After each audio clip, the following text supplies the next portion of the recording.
بسم اللہ الرحمن الرحیم۔ بی اسلامک چینل پر ہم آپ کو خوش آمدید کہتے ہیں۔ ایک اور بڑا دلچسپ واقعہ لے کر آپ کی خدمت میں حاضر ہوئے ہیں۔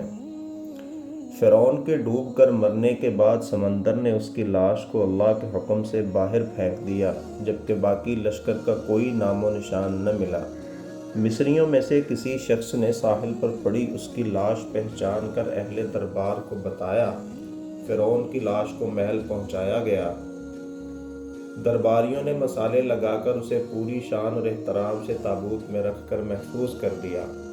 حنوط کرنے کے عمل کے دوران ان سے ایک غلطی ہو گئی تھی۔ فرعون چونکہ سمندر میں ڈوب کر مرا تھا اور مرنے کے بعد کچھ عرصہ تک پانی میں رہنے کی وجہ سے اس کے جسم پر سمندری نمکیات کی ایک تہ جمی رہ گئی تھی۔ مصریوں نے اس کی لاش پر نمکیات کی وہ تہ اسی طرح رہنے دی اور اسے اسی طرح حنوط کر دیا۔ وقت گزرتا رہا، زمین و آسمان نے بہت سے انقلاب دیکھے جن کے گرد کے نیچے سب کچھ چھپ گیا، حتیٰ کہ فرعونوں کی حنوط شدہ لاشیں بھی زمینوں کی تہوں میں چھپ گئیں۔ ان کے نام صرف کتابوں، ان کی تعمیرات اور لوگوں کے ذہنوں میں رہ گئے۔ اس واقعے کے 2000 سال بعد اس دنیا میں اللہ کے آخری نبی حضرت محمد صلی اللہ علیہ وسلم تشریف لائے۔ ان پر نازل ہونے والی آخری کتاب میں فرعونوں کے قصے بڑی تفصیل کے ساتھ بیان کیے گئے تھے، اور اسی سلسلے میں اس فرعون کا جسم محفوظ کرنے کی بابت آیت بھی نازل ہوئی تھی، جس کی سچائی پر سب اہل ایمان کو پختہ یقین تو تھا، لیکن وہ سمجھنے سے قاصر تھے کہ اس خدائی کا دعویٰ کرنے والے کی لاش کہاں محفوظ ہوگی اور کیسے اسے عبرت کا نشان بنایا جائے گا۔ 1871 میں مصر کے ایک شہر الغورنیہ سے تعلق رکھنے والے غریب اور معمولی چور احمد عبد الرسول کو فرعونوں کی حنوط شدہ لاشوں کی طرف جانے والے خفیہ راستے تک رسائی مل گئی۔ احمد عبد الرسول نوادرات چوری کر کے بیچا کرتا تھا۔ ایک دن وہ دریائے نیل کے کنارے کے قریب تبیسا کے مقام پر اسی سلسلے میں پھر رہا تھا جب اسے ایک خفیہ راستے کا پتہ چلا۔ وہاں وہ نوادرات کی چوری کے لیے جگہ کھود رہا تھا کہ اسی دوران اسے کچھ لوگوں نے پکڑ لیا اور پولیس کے حوالے کر دیا۔ وہ جس جگہ کو کھود رہا تھا وہاں سے ملنے والے راستے کی جب مسلسل کھدائی کی گئی تو 1891 کو دوسری ممیوں کے ساتھ اسی غرق ہونے والے فرعون کی لاش بھی مل گئی۔ اس کے کفن پر سینے کے مقام پر اس کا نام لکھا ہوا تھا۔ ان ممیوں کو ماہرین قاہرہ لے گئے۔ جب ان ممیوں کا تفصیل سے جائزہ لیا گیا تو فرعون والی ممی پر جمی نمکیات کی تہ سے تصدیق ہو گئی کہ یہ وہی فرعون ہے جسے اللہ نے پانی میں غرق کر کے بدترین انجام سے ہمکنار کیا تھا۔ یہ بہت بڑا واقعہ تھا۔ اس کی تصدیق کے لیے دنیا بھر کے ماہرین آثار قدیمہ اور سائنسدان مصر کی طرف امڑ پڑے۔ مختلف سائنسی ٹیسٹ کرنے کے بعد دنیا بھر کے سائنسدانوں نے تصدیق کر دی کہ دوسری سب لاشوں کی نسبت صرف فرعون کی لاش پر ہی سمندری نمکیات کی تہ جمی ہوئی تھی۔ اس تصدیق کے بعد اسے فرعون کی لاش قرار دے کر عجائب گھر میں محفوظ کر دیا گیا۔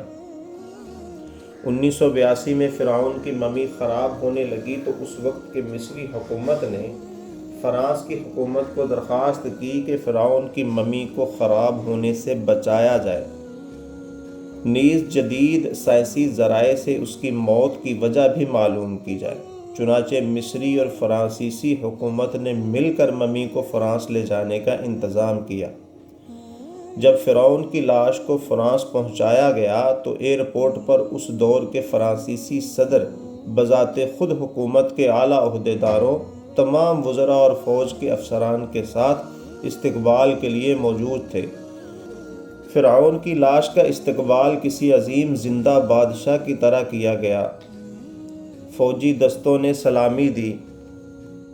فرعون کی ممی کو ماہر ڈاکٹروں کی ٹیم کے حوالے کیا گیا۔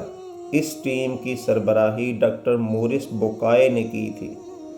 مائکروسکوپک ٹیسٹوں کے ذریعے ممی کے تمام اعضاء کا باریک بینی سے جائزہ لیا گیا تو معلوم ہوا کہ اس کی لاش اور جسم میں سمندری ذرات ابھی تک موجود ہیں اور موت کی وجہ بھی پانی میں ڈوبنے کی وجہ سے ہوئی تھی۔ ایک بادشاہ کی موت پانی میں ڈوبنے کی وجہ سے ہو، یہ ڈاکٹر موریس کے لیے حیرت کی بات تھی۔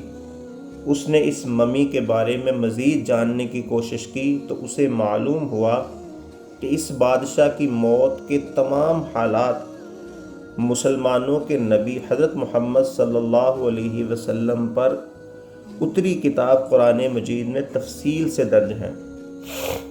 اسے علم تھا کہ جہاں سے یہ لاش ملی ہے وہ ایک اسلامی ملک ہے، چنانچہ تجسس کے ہاتھوں مجبور ہو کر وہ مصر پہنچا۔ وہ ایک سائنسدان تھا، اس نے اس معاملے پر مصر کے ہی ایک سائنسدان سے ملاقات کی۔ اس سائنسدان نے قرآن پاک کھول کر اسے سورہ یونس کی آیات 90 تا 92 کا ترجمہ لفظ با لفظ سنایا۔ فرعون کا خدائی کا دعویٰ، اس کا پانی میں ڈوب کر مرنا اور پھر پانی سے نکال کر اس کی لاش کا حنوط ہو جانا اور پھر دوبارہ لاش کا ملنا اور پھر اس کی لاش کو جدید سائنسی دور میں دوبارہ محفوظ کیا جانا، سب کا اشارہ ایک جانب تھا اور بہت واضح تھا۔ تجھے بعد میں آنے والوں کے لیے عبرت کا نشان بنا دوں گا۔ فرعون کی لاش ایسے محفوظ کر کے دنیا کے سامنے لا کر رکھ دی گئی ہے کہ انٹرنیٹ کے ایک کلک پر، رسائل و جرائد پر، ٹی وی چینلز پر اور عجائب گھر میں اربوں انسانوں کی آنکھوں کے سامنے کر دیا اور پچکی قابل ترس حالت میں موجود ہے۔ عبرت کے لیے، سوچنے کے لیے کہ عبادت کے لائق اور ہمیشہ رہنے والا وہی ہے جو سب کا خالق اور رازق ہے۔